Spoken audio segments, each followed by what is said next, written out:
विद्यार्थ्यांना exercise 2.6 quadratic इक्वेशन्समध्ये 7th एक्झाम्पलपर्यंत मी आलेलो होतो. 8th एक्झाम्पलकडे यायच्या आधी एक गोष्ट मला तुम्हाला सांगायची आहे. समजा एखादं वर्क, मग ते कोणतंही असो, ते पूर्ण म्हणजे कंप्लीट करायला मला 4 दिवस लागत असतील. If a person takes 4 days to complete the work. जर एखादा पर्सन एखादं काम कंप्लीट करायला 4 दिवस घेत असेल तर तो एका दिवसात किती काम करेल? Then the work done by that person in 1 day. म्हणजे suppose a person takes 4 days to complete a certain work. एखादं विशिष्ट काम करायला एखाद्या पर्सनला 4 दिवस लागत असतील. Then work done by him in 1 day. तर त्या माणसाने एका दिवसात केलेलं काम किती असेल?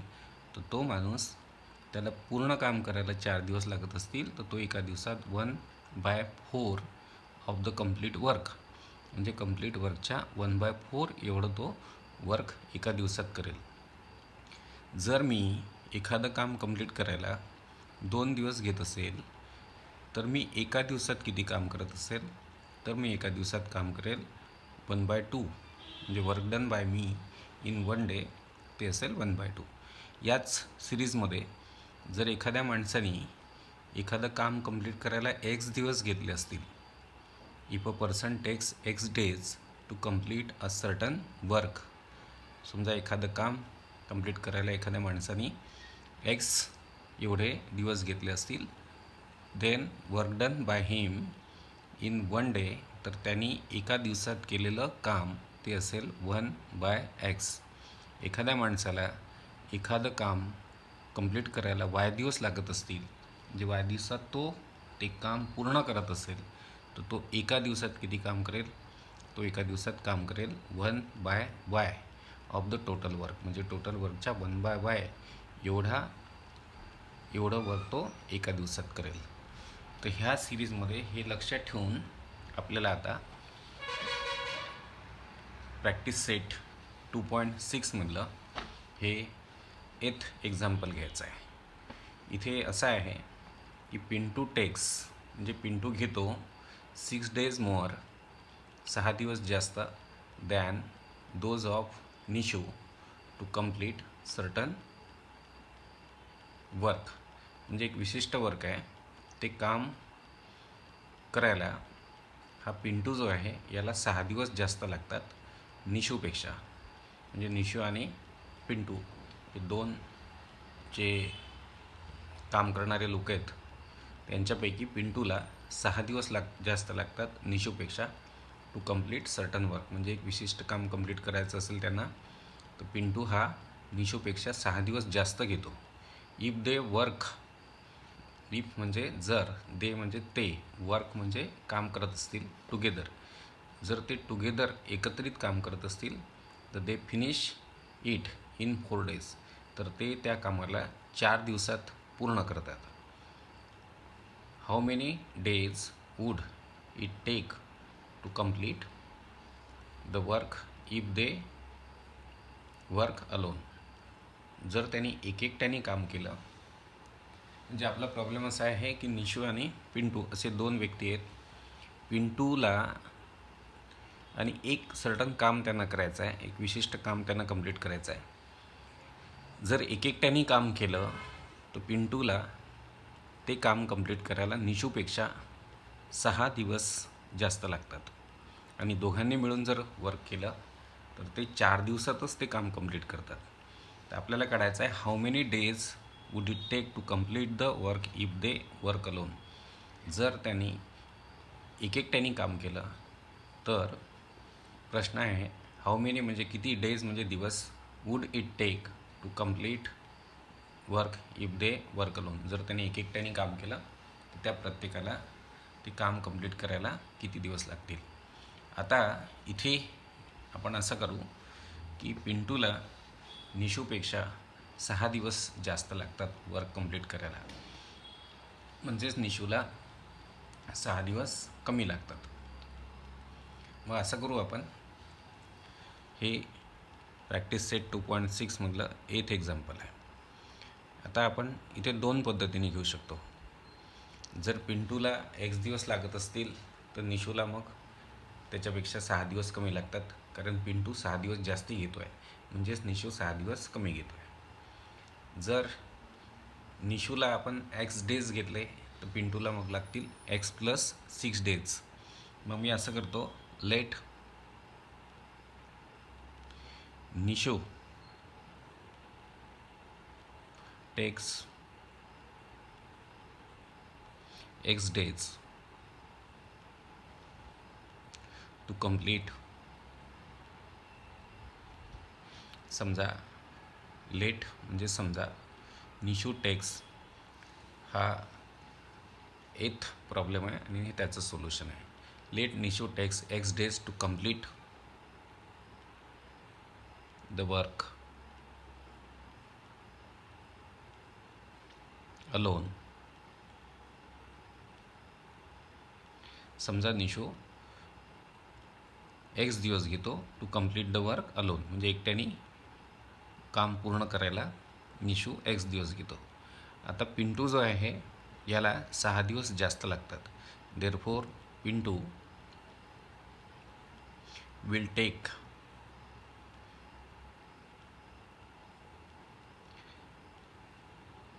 x+6 days.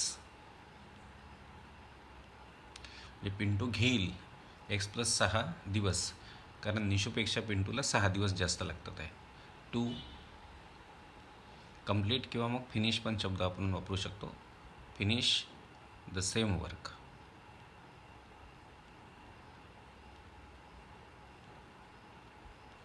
आता घेतो आहे मी पुढे. हे टिपिकल प्रॉब्लेम आहे, जसं मी सांगेल तसंच तुम्हाला करायचं आहे. आता करू आपण work done by Nishu in 1 day.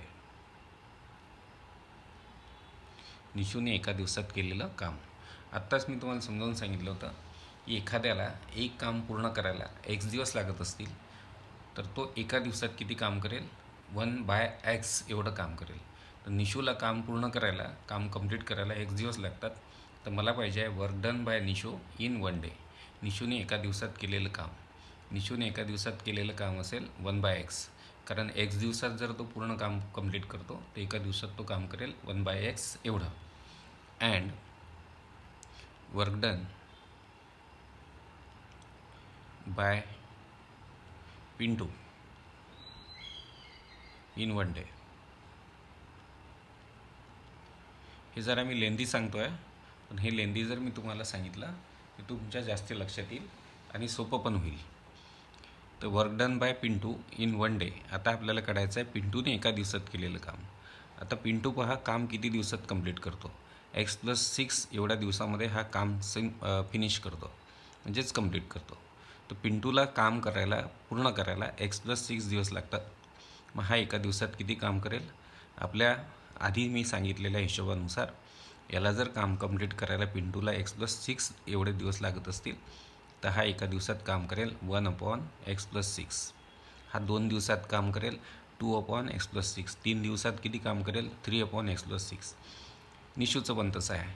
हा पूर्ण काम करायला x दिवस घेतो तर हा एका दिवसात काम करेल 1/x. 2 दिवसात काम करेल 2/x.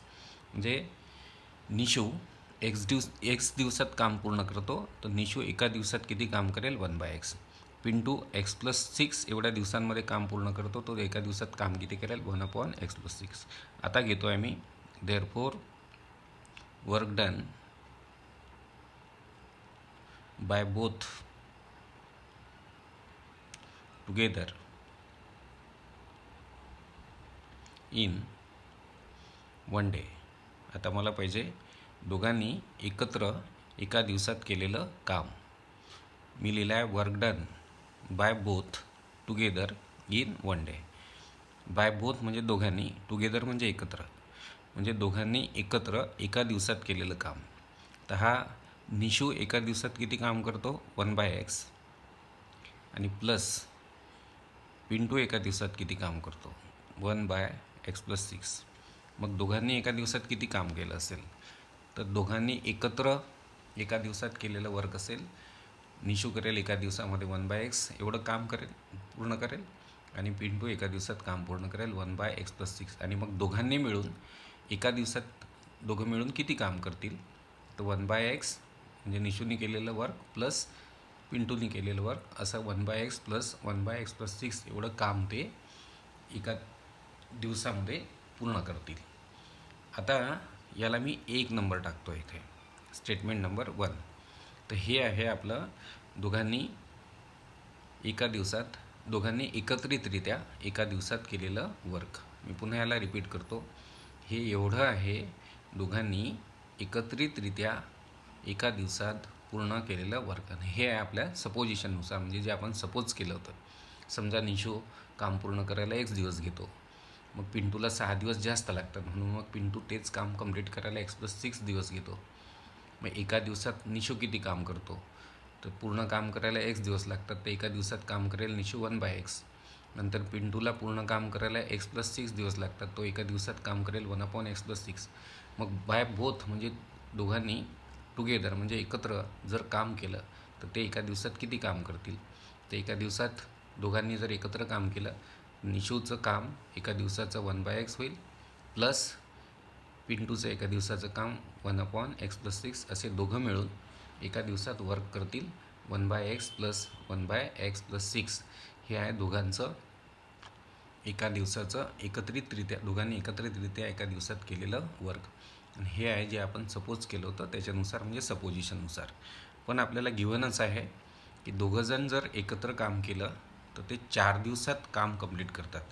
म्हणजे मी पुढे लिहितो आहे, बट टुगेदर म्हणजे पण एकत्रितरित्या दे कंप्लीट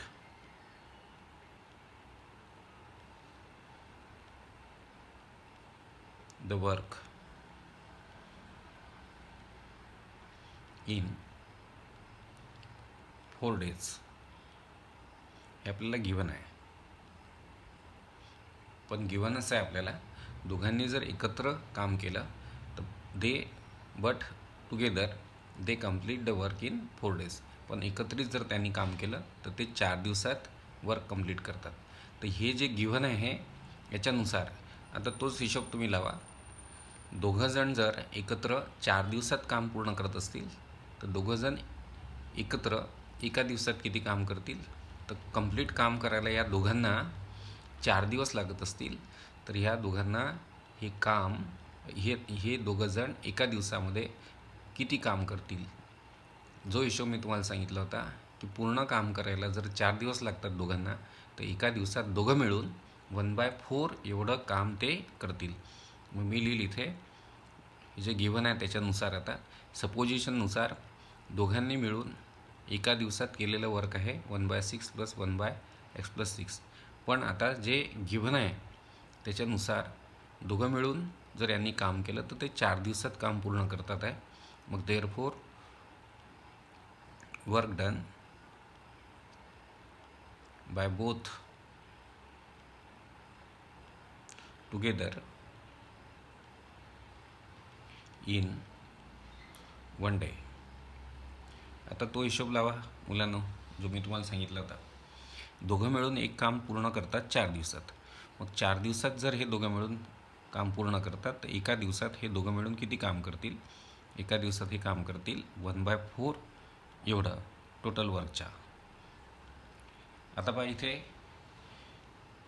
हे जे मी याला अंडरलाईन केलं हे काय आहे, हे आहे दोघांनी एका दिवसात केलेलं काम सपोजिशननुसार.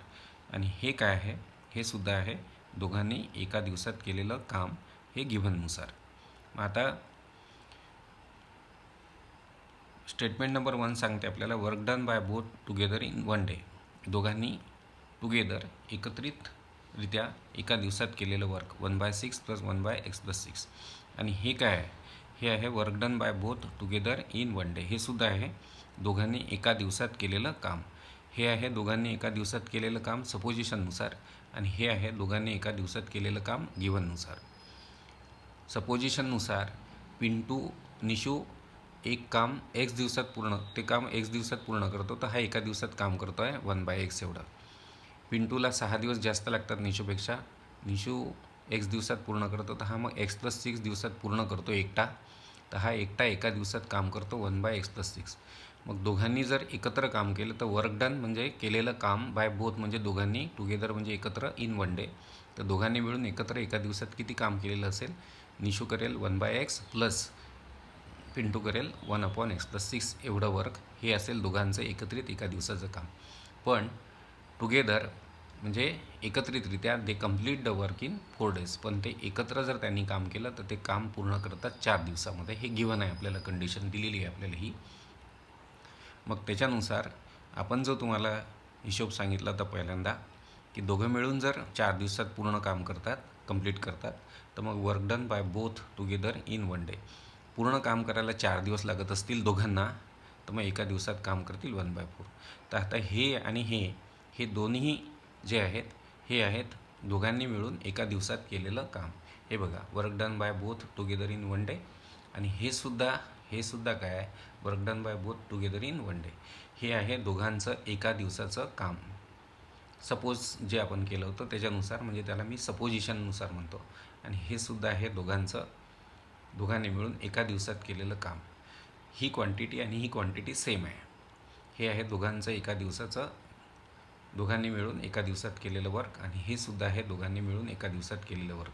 हे आहे दोघांनी मिळून एका दिवसात केलेलं वर्क जे आपण सपोज केलं होतं, जे गृहीत धरलं होतं त्याच्यानुसार, म्हणजे लेट म्हणजे सपोजनुसार. हे आहे दोघांचं एका दिवसाचं काम. आणि हे आहे गिव्हननुसार दोघांचं एका दिवसाचं काम. जर दोघं मिळून 4 दिवसात काम पूर्ण करतात तर एका दिवसात ते काम करतील 1/4. मग आता ही क्वांटिटी म्हणजे दोघांनी मिळून एका दिवसात केलेलं वर्क आहे, ज्याला आपण 1 नंबर म्हटलेला आहे. हे सुद्धा काय आहे? हे सुद्धा दोघांनी मिळून एका दिवसात केलेलं वर्क आहे. म्हणजे ही क्वांटिटी आणि ही क्वांटिटी सेम आहे. मग मी करेल देअरफॉर फ्रॉम 1 and 2, 1 आणि 2 वरून 1/x plus 1/x+6 equal to 1/4. म्हणजे हे दोघांचं एकत्रितरित्या दोघांनी मिळून एका दिवसात केलेलं वर्क. आणि हे आहे दोघांनी एकत्रितरित्या एका दिवसात केलेलं वर्क. मग ही क्वांटिटी आणि ही क्वांटिटी दोघांचं एका दिवसाचं वर्क, दोघांचं एका दिवसाचं वर्क. तर from 1 and 2 work done by both together in 1 day 1/x plus 1/x+6. आणि हे सुद्धा आहे work done by both together in 1 day 1/4. आता याला मी सोडवतो आहे. यांची मी दोघांची सम करेल. या दोघांची सम करताना मी डिनॉमिनेटर घेईल. या दोन डिनॉमिनेटरचं प्रोडक्ट क्रॉस पद्धतीने याला सोडवतो आहे. मी सम करतो यांची क्रॉस पद्धतीने. डिनॉमिनेटर घेतो x × x+6. आता न्यूमरेटर घेतो 1 × x+6 म्हणजे x+6 प्लस 1 × x म्हणजे x इक्वल टू 1/4. आता पुढे सरकेल मी. आता x प्लस x म्हणजे 2x होतील प्लस 6 अपॉन x × x म्हणजे x² प्लस x × 6 म्हणजे 6x इक्वल टू 1/4. आता क्रॉस मल्टिप्लिकेशन करतो x² प्लस 6x. ही जी स्क्वेअर टर्म आहे ही आपण लेफ्ट हँड साईडला घेऊ इकडे. म्हणजे हा प्रॉडक्ट मी पहिले करतो. x² प्लस 6x × 1 म्हणजे x² प्लस 6x. आणि इकडे होईल 4 × 2x प्लस 6. आता इथे पण आपण याला सॉल्व करू शकतो. मी इथेच सॉल्व करतो याला इकडे. मग हे होईल x² plus 6x equal to 4 × 2x म्हणजे 8x प्लस × प्लस म्हणजे प्लस आणि 4 × 6 म्हणजे 24. आता ह्या दोन्ही टर्म्स मी इकडे घेतो. x² प्लस 6x हे प्लस 8x इकडे मायनस 8x होतील आणि प्लस 24 इकडे मायनस 24 होतील इक्वल टू 0. मग x² plus 6x minus 8x म्हणजे minus 2x minus 24 equal to 0.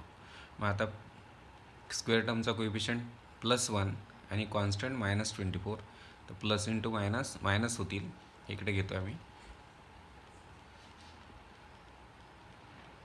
Plus × minus minus आणि 1 × 24 म्हणजे 24. आता मला 24चे फॅक्टर पडायचे आहे ज्यांचा डिफरन्स आला पाहिजे 2 मिडल टर्मच्या कोएफिशियंट एवढा. तर 24चे हेच फॅक्टर्स आहेत आता जे आपण घेतले होते 6 आणि 4 आणि 6 × 4 म्हणजे 6 4 जार 24. तर 24चे फॅक्टर हवे होते मला, ज्यांचा डिफरन्स किती यायला पाहिजे मिडल टर्मचा कोइफिशियंट एवढा. तर हे सिलेक्ट केले मग मी आता 6 आणि 4. तर हा प्रॉडक्ट मायनस आहे, म्हणजे एक प्लस एक मायनस ते ठरवायचं असते मिडल टर्मच्या साईनवरून. मिडल टर्मचा साईन मोठ्याला देतो, लहानाला प्लस देतो, दोघांनाही मिडल टर्मच्या व्हेरिएबलनी म्हणजे एक्सनी मल्टिप्लाय करतो. म्हणजे इथे मग मी आता घेईल हे x² minus 6x plus 4x minus 24 equal to 0. या दोघांमधून x कॉमन काढेल, x मायनस 6. स्क्वेअर टर्मचा कोएफिशियंट एक असेल तर हा नंबर जसच्या तसा कॉमन निघतो, प्लस 4, आणि हाच ब्रॅकेट इकडे येतो. मग आता ह्या दोघांमधून x मायनस 6 कॉमन निघेल, दुसऱ्या ब्रॅकेटमध्ये येईल x प्लस 4 इक्वल टू 0. मग therefore x minus 6 equal to 0 और x plus 6 x plus 4 equal to 0, म्हणजे that is x equal to 6 और x इक्वल टू -4. आता हे जे आहे मुलांनो, x जे आहे ते आहे वर्क करण्यासाठी घेतलेला कालावधी. हे बघा इथे, let Nishu takes x days to complete the work alone. म्हणजे निशूला एकट्याला वर्क कंप्लीट करण्यासाठी लागणारे दिवस म्हणजे कालावधी. तर मुलांना एखादं काम कंप्लीट करायला लागणारा जो टाईम पिरियड असतो, कालावधी असतो, तो कधीच निगेटिव्ह नसतो. म्हणून हे x इक्वल टू -4 जे आहे ते हे उत्तर आपल्याला ॲक्सेप्ट करता येणार नाही. मग मी लिहिली इथे पुढे आपल्याला उत्तर लिहावं लागेल, बट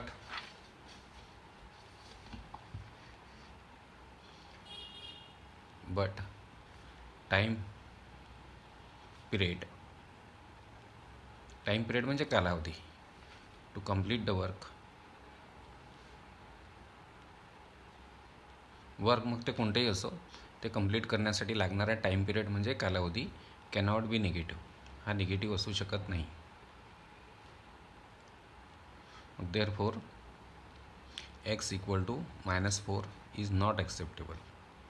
हे आपल्याला ॲक्सेप्ट करता येणार नाही. म्हणजेच देअरफॉर मग x इक्वल टू घ्यावं लागेल आपल्याला 6.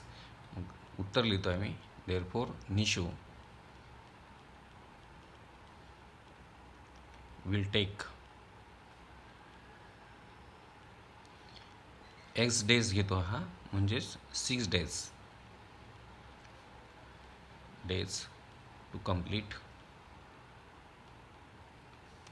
The work alone and time taken by Pinto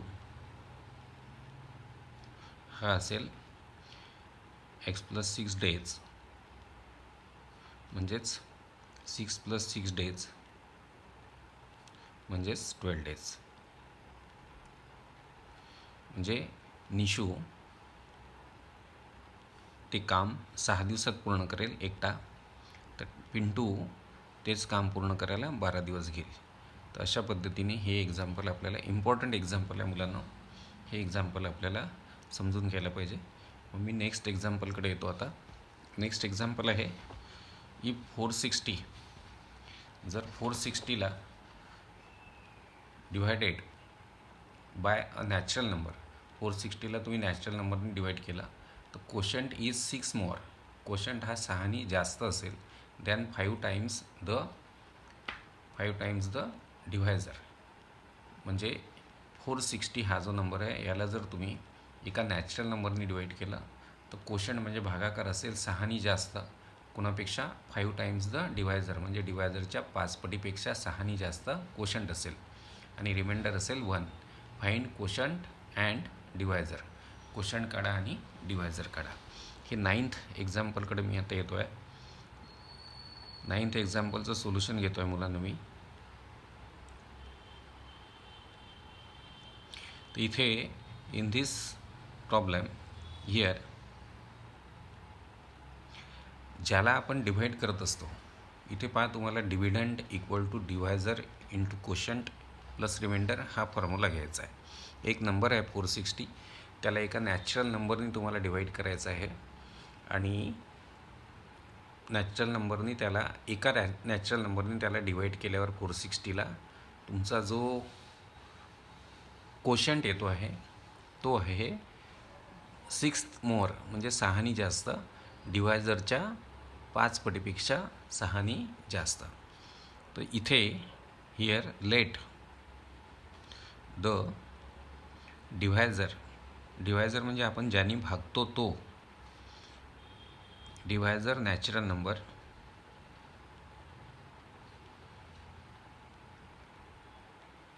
B x, आपण डिवायझर नॅचरल नंबर एक्स घेऊ. मग देअरफोर कोशंट म्हणजे भागाकार. तर आपल्याला प्रॉब्लेम सांगतो कोशंट किती आहे, 6 more than 5 times the divisor. म्हणजे quotient is 6 more than 5 times the divisor.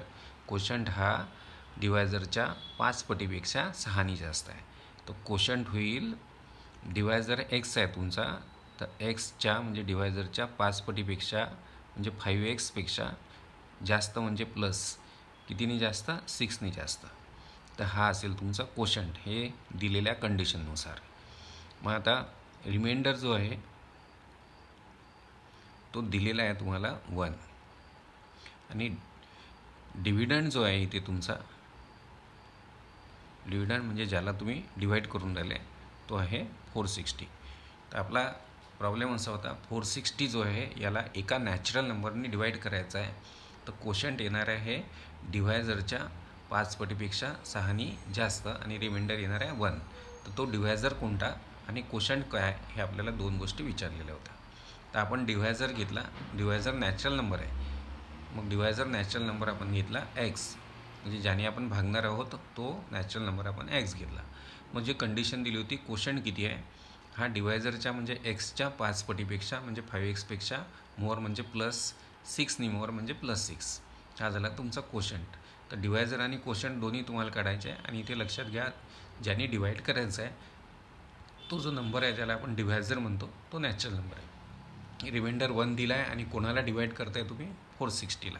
मग आता वी हॅव जो आपल्याला फॉर्म्युला माहिती आहे, तो वी हॅव फॉर्म्युला घेतो मी.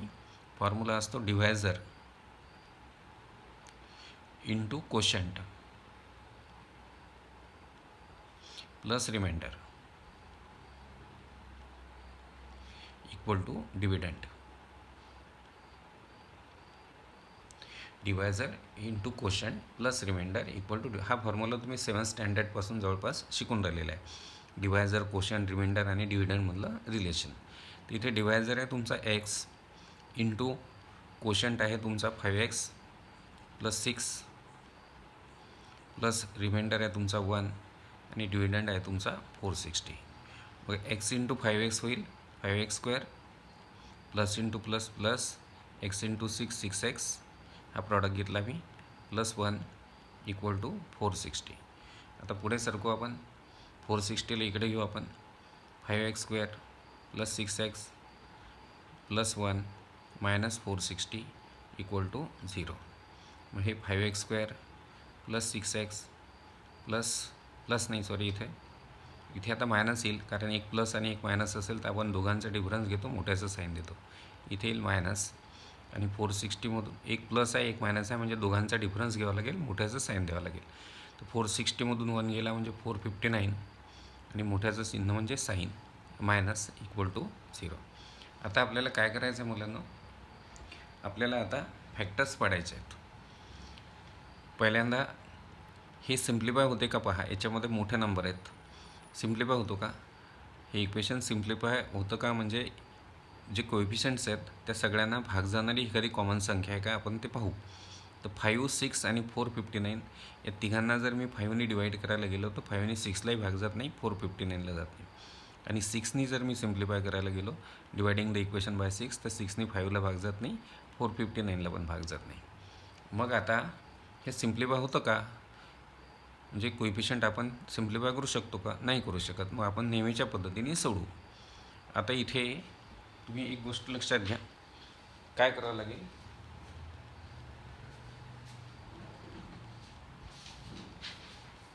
आता इथे आपल्याला प्रॉडक्ट घ्यावं लागेल. आपलं इक्वेशन आहे 5x² + 6x - 459 इक्वल टू 0. आता आपल्याला स्क्वेअर टर्म चा कोइफिशियंट आणि कॉन्स्टंट कोइफिशियंट या दोघांचं प्रॉडक्ट घ्यावं लागेल. हे प्लस आहे, इथे मायनस आहे, प्लस इंटू मायनस मायनस, मग या दोघांचं प्रॉडक्ट घ्यावं लागेल. तर 5 इंटू 9 म्हणजे 45, कॅरी 4 आले. मग 5 इंटू 5 म्हणजे 25 प्लस 4 म्हणजे 29, कॅरी 2 आले. मग 5 इंटू 4 म्हणजे 20 प्लस 2 म्हणजे 22. आता या दोघांचा प्रॉडक्ट केला, हा एवढा आला. मला आता 2295चे असे फॅक्टर्स पडायचे आहे की ज्यांचा डिफरन्स आला पाहिजे 6. कारण हे इक्वेशन जर मला सॉल्व करायचं असेल तर मी स्क्वेअर टर्मचा कोइफिशियंट आणि कॉन्स्टंट कोइफिशियंट यांच्या चिन्हांचा प्रॉडक्ट केला, तो मायनस आला, प्लस इंटू मायनस, आणि मग या दोन कोइफिशियंटचा प्रॉडक्ट घेतला मी, तो आला 2295. आता मला 2295चे असे फॅक्टर पडायचे आहे की ज्यांचा डिफरन्स 5 येईल. आता बा ही जी संख्या आहे ही मोठी आहे, याचे असे फॅक्टर्स ज्यांचा डिफरन्स 5 नाही, ज्यांचा डिफरन्स मिडल टर्मच्या कोइफिशियंट एवढा आला पाहिजे. म्हणजे 2295चे असे फॅक्टर्स मला पडायचे आहे ज्यांचा डिफरन्स आला 5 नाही आला पाहिजे डिफरन्स, ज्याचा डिफरन्स आला पाहिजे मिडल टर्मच्या कोइफिशियंट एवढा म्हणजे 6. आता ही संख्या काही साधी सोपी नाही आहे, ज्याचे मी फॅक्टर्स लगेच पाडले आणि असे रिक्वायर्ड फॅक्टर पाडले की याच्या फॅक्टर्सची वजाबाकी 6 येईल. असे फॅक्टर्स मला तोंडी नाही मिळणार ही संख्या मोठी असल्यामुळे. छोटी जर संख्या असती ही, या दोघांचा प्रोडक्ट लहान असता, तर मी पटकन तोंडी फॅक्टर्स काढले असते, जसे आपण आधीच्या प्रॉब्लेममध्ये काढले होते 24चे फॅक्टर्स ज्यांचा डिफरन्स 2 येईल. 6 4 जार 24. मग कसं करायचं आता एक काम करा, याचे 2295चे असे फॅक्टर ज्यांचा डिफरन्स 6 येईल, तर तुम्ही एक काम करा, याचे फॅक्टर्स पाडा. आता ह्या 2295चे फॅक्टर्स मी 5नेच पाडतो. 5 इंटू, तुम्हाला माहीत आहे 5 आणि या दोघांचा 459चा हा प्रॉडक्ट होता, तर 5 इंटू 459. मग आता परत 5 इंटू, आता याचे 5ने फॅक्टर पडत नाही, आपण बघू 2नी पडत नाही, कारण ही विषम संख्या आहे. आपण पाहू 3नी फॅक्टर पडतात का. 3नी कोणा संख्येला भाग जातो, ज्यांच्या डिजिटची सम जी असते त्याला 3नी भाग जात असेल तर त्या संख्येला 3नी भाग जातो. बघ, जर डिजिटची सम करू, 4 प्लस 5 9 होतात, 9 प्लस 9 होतात 18. म्हणजे या नंबर्सच्या डिजिटची सम आहे 18. 18ला 3नी भाग जातो, म्हणजे या संख्येला 3नी. मग 3नी मी याला सिम्प्लिफाय करतो. 3 याला भागू आपण, 3नी 4ला भाग जाईल 1चा. 3 गुण्याला किती हे काढायचं आहे, तर 3नी याला भागायचं. मग 3नी 4ला भाग जाईल 1चा, 1 खाली राहील, मग 5 खाली घेतली तुम्ही. मग 3नी 5चा भाग जाईल, 5 त्रिक 15. मग 9ला 9 खाली घ्याल तुम्ही, मग 3नी 9ला भाग जाईल 3चा. परत 5 इंटू 3 इंटू, आता याचे फॅक्टर, या 153मध्ये पण डिजिटची जर सम केली तर 5 आणि 1 6, 6 आणि 3 9. डिजिटची सम 9 आहे, 9ला 3नी भाग जातो, म्हणजे याला पण 3नी भाग जातो. 3नी मी याचे फॅक्टर पडतो. 3नी 15ला भाग जाईल 5चा, आणि 3नी 3ला भाग जाईल 1चा. मग पुढे आपण घेऊ 5 इंटू 3 इंटू 3, आणि आता तुम्हाला पाडेपाठ असतील, पुन्हा 51चे फॅक्टर पडतात. 3 इंटू 17, 17 त्रिक 51. आता बघा, मला 22 ते 95चे असे फॅक्टर्स पाहिजे ज्यांचा डिफरन्स 6 आला पाहिजे. आता हे फॅक्टर्सच आहेत सगळे. बघा इथे मी काय करतो, 5 आणि 459 हे फॅक्टर्स आहेत 22 ते 95चे, पण यांचा जर डिफरन्स घेतला तुम्ही, तर या दोघांचा डिफरन्स येतो 454, जो आपल्याला चालत नाही. आपल्याला याच्या फॅक्टर्सचा डिफरन्स 6 हवा आहे. मग इथे येतो मी, आता नीट पहा मी काय करतो आहे. आता हा 5 इंटू 3 इंटू 153 हे 3 फॅक्टर्स आहेत याचे. या तिघांचा प्रॉडक्ट 22 ते 95 आहे, म्हणजे हे 3 याचे फॅक्टर्स आहेत. मला 2 करायचे असतील तर मी या दोघांचा प्रॉडक्ट घेतो. आता 5 3 जार घेतो मी, 15 इंटू 153. मी हे 3 फॅक्टर होते त्याचे 2 केले, म्हणजे 15 आणि 153 या दोघांचा प्रॉडक्ट घेतला मी 15. तर 15 आणि 153 हे पुन्हा या 22 ते 95चे फॅक्टर्स आहे. पण मला 22 ते 95चे असे फॅक्टर पाहिजे ज्यांचा डिफरन्स 6 आला पाहिजे. आणि यांचा डिफरन्स जर आपण केला तर 153मधून 10 गेले म्हणजे 143, आणि त्याच्यातून 5 गेले म्हणजे 138 डिफरन्स येतो. आपल्याला नको आहे, म्हणजे हे आपल्या फॅक्टर्स कामाचे नाहीत. हे पण कामाचे नव्हते, हे पण कामाचे नाही. आता मी इथे काय करतो पहा, इथे मी या दोघांचा प्रॉडक्ट केला होता, इथे मी या तिघांचा प्रॉडक्ट करतो. आता तर 5 इंटू 3 15, आणि 15 म्हणजे हे जे 4 फॅक्टर्स आहे या चौघांचा प्रॉडक्ट 22 ते 95 आहे. तर या 4 फॅक्टर्सना मी 2 फॅक्टर्समध्ये कन्वर्ट करतो. आता मी या तिघांचा प्रॉडक्ट घेतो. 5 × 3 15, 15 × 3 45. म्हणजे या तिघांचा जो प्रॉडक्ट आहे या तिघांचा प्रॉडक्ट झाला 45 आणि इंटू उरला 51. म्हणजे 45 आणि 51 या दोघांचा प्रॉडक्ट आहे 2295. हे जे 4 फॅक्टर्स होते, 4पैकी मी या तिघांचा प्रॉडक्ट घेतला वेगळा आणि 51ला वेगळं केलं. तर या तिघांचा प्रॉडक्ट येतो 45 आणि हा 51 आहे. म्हणजे 45 गुण्याला 51 म्हणजे 2295. आता पहा हे फॅक्टर्स आहेत 2295चे आणि या दोघांचा डिफरन्स पहा तुम्ही. 51मधून 45 गेले तर 6 राहतात. म्हणजे हे मी ॲक्सेप्ट करेल, हे फॅक्टर्स मी ॲक्सेप्ट करेल. कोणाचे? 2295चे, 45 आणि 51. आता हा प्रॉडक्ट मायनस आहे म्हणजे एक प्लस एक मायनस. मिडल टर्मचं साईनवरून डिसाईड करू. मिडल टर्मचं साईन मोठ्याला द्याल, लहान्याला मायनस. आणि दोघांनाही मिडल टर्मच्या व्हेरिएबलने तुम्ही मल्टिप्लाय कराल म्हणजे एक्सने मल्टिप्लाय कराल. अशा पद्धतीने हे मी फॅक्टर्स घेतले. आता इथे तर बघा इथे 5 प्लस इंटू मायनस मायनस आणि 5 × 459 म्हणजे 2295 आणि या दोघांचे फॅक्टर्स घेतले मग आपण 45 आणि 51. आता मी पद्धत सांगितली तुम्हाला. असं नेहमी होत नाही, एखाद्या वेळेस होते. एखाद्या वेळेस असं झालं तर ह्या पद्धतीने आपण काढू शकतो. निवडच सोडून द्यायचं नाही, जी मी आता शिकवलं तशा पद्धतीने करून पाहायचं. तर आता मी हे 45 आणि 51 हे फॅक्टर्स सिलेक्ट केले. तर हा प्रॉडक्ट मायनस आहे, निगेटिव्ह आहे, त्याच्यामुळे या फॅक्टर्सपैकी एक पॉझिटिव्ह असेल, एक निगेटिव्ह असेल. मिडल टर्मचं साईन मग मी मोठ्याला देईल, लहान्याला मायनस देईल. दोघांनाही व्हेरिएबलनी मिडल टर्मच्या मल्टिप्लाय करेल. मग मी आपलं इक्वेशन, आपलं गणित पुढे कंटिन्यू करेल. 5x² minus 45x plus 51x minus 459 equal to 0. आता या दोघांमधून मी कॉमन काढेल. 5x² मायनस 45x या दोघांमधून कॉमन निघतो 5 आणि x² आणि xमधून कॉमन निघतो x. मग इथून 5 काढला, एक x काढला म्हणजे x राहील. मायनस 45मधून 5 काढला तर 9 5 जा 45 म्हणजे इथे 9 राहतील. x पण काढला आहे तुम्ही बाहेर. आता इथे प्लस आहे. आता स्क्वेअर टर्मचा कोइफिशियंट जर 1 असता तर हा नंबर मी जसच्या तसा कॉमन काढला असता. पण मी तुम्हाला नेहमी सांगत आलो आहे, स्क्वेअर टर्मचा कोइफिशियंट जर 1 नसेल तर हा नंबर असच्या असा कॉमन निघेलच, याची गॅरंटी नसते. निघूही शकतो आणि असंही होते की हा नंबर असच्या असा कॉमन निघणार नाही.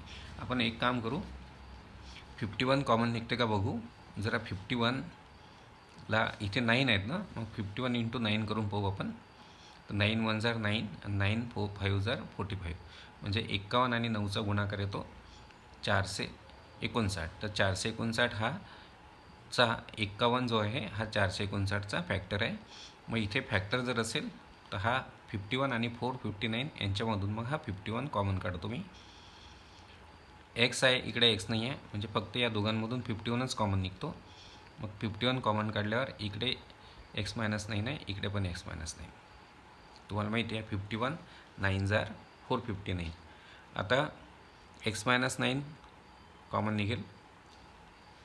कसं केलं मी, 5x² मायनस 45xमधून 5x कॉमन काढले, एक्स मायनस 9 आले.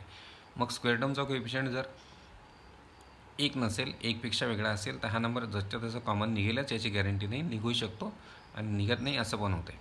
म्हणून मी चेक केलं की 59 हा 459चा फॅक्टर आहे का. तर आपल्या लक्षात आलं 59 × 9 म्हणजे 59ची 9 पट 459 आहे. म्हणजे 59च्या पाड्यामध्ये 459 येतो. 59 हा 459चा फॅक्टर आहे, म्हणून मी 59 कॉमन काढले. एक्स आहे, इकडे एक्स नाही आहे, म्हणजे एक्स कॉमन निघत नाही. या दोघांमधून 51 कॉमन काढल्यावरती मग हाच ब्रॅकेट इकडे येईल. हे बघा इथे plus into plus plus 51 × x 51x plus into minus minus आणि 51 × 9 459. मग पुढे येईल 5x + 51 = 0. मग therefore x - 9 = 0 or 5x + 51 = 0.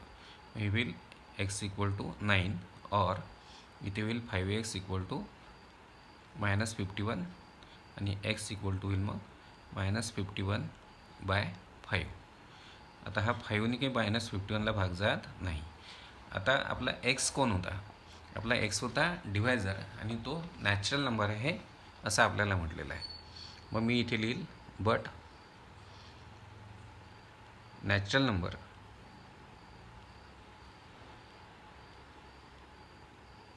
Cannot be negative. पण नॅचरल नंबर हा निगेटिव्ह नसतो. Therefore x equal to -51/5 is not acceptable. जे आपला एक्स जो होता तो डिवायझर होता, नॅचरल नंबर होता, आणि हा नॅचरल नंबर नाही आहे. नॅचरल नंबर कधीच निगेटिव्ह नसतो. मग देअरफॉर एक्स इक्वल टू 6 आपण ॲक्सेप्ट केलं. मग देअरफॉर डिवायझर म्हणजे ज्याने 460ला तुम्ही डिवाईड केला असा तो नॅचरल नंबर जो आहे तो आहे एक्स म्हणजे 6. अँड क्वोशंट जो आहे तुमचा तो होता डिव्हायझरच्या 5 पटीपेक्षा, म्हणजे एक्सच्या 5 पटीपेक्षा 6नी जास्त, म्हणजे 5x + 6, म्हणजे तुमचा क्वोशंट आहे 5 × 6 + 6. एक्स 6 आहे तुमचा, मग 5 × 6 म्हणजे झाले 30 + 6 म्हणजे तुमचा क्वोशंट झाला 36. तर अशा पद्धतीने आपल्याला हे प्रॉब्लेम करायचा आहे.